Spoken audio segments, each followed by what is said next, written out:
सन्माननीय बंधू भगिनींनो, अहमदनगर जिल्हा वाचनालय व विश्वस्त संस्थेचा सन 2023-24 चा वार्षिक अहवाल आपल्यासमोर सादर करताना मला अतिशय आनंद होत आहे. गेली 186 वर्षे अजिवा वाचन संस्कृती समृद्ध करत आहे. अहमदनगर जिल्हा वाचनालयाची ही प्रगतीची घोडदौड वेगाने सुरू आहे. वाचनालयाचे विश्वस्त मंडळ, स्टाफ व सर्वच सभासदांच्या सहकार्याने मार्गदर्शनाने वाचनालय परिश्रमपूर्वक वाचन संस्कृती रुजवण्याचे व वृद्धिंगत करण्याचे कार्य अविरत करत आहे. हे या वाचनालयाचे वैशिष्ट्य होय.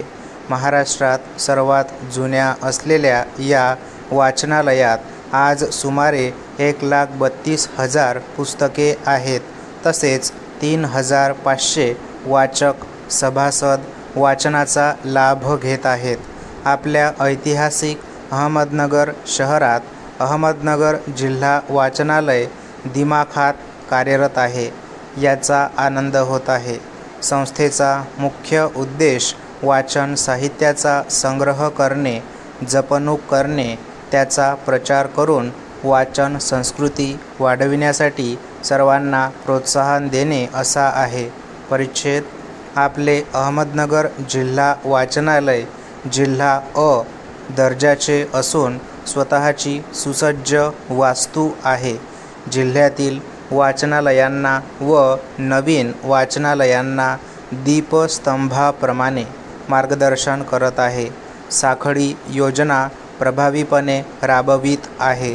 कोणत्याही शहराचे सामाजिक स्वास्थ्य व मानसिक आरोग्य यासाठी श्रवण व वाचन हे सर्वोत्तम औषध आहे. जेथील वाचनालये समृद्ध तेथील नागरिक समृद्ध असे म्हटले जाते. त्या दृष्टीने आपले अहमदनगर जिल्हा वाचनालय हे आपल्या शहरात मोलाची कामगिरी बजावत आहे. परिच्छेद. विश्वास व परिश्रमाचा संगम नेहमीच फलदायी ठरतो. त्याला प्रामाणिकतेची जोड देऊनच अजिवा कार्यरत आहे. भविष्यात काम करत असताना अनेक संधी उपलब्ध होतील. त्यांचा वाचकांसाठी व वाचन संस्कृती वृद्धिंगत करण्यासाठी आम्ही उपयोग करून घेण्यास कटिबद्ध आहोत. आपल्या वाचनालयासाठी अहमदनगर महापालिकेकडून मिळालेल्या प्लॉटमध्ये आता 2 मजली सुसज्ज इमारत उभी राहिलेली आहे. वाचनालय नवीन जागेत 19 जून 2024 रोजी स्थलांतरित झाले आहे. परिच्छेद.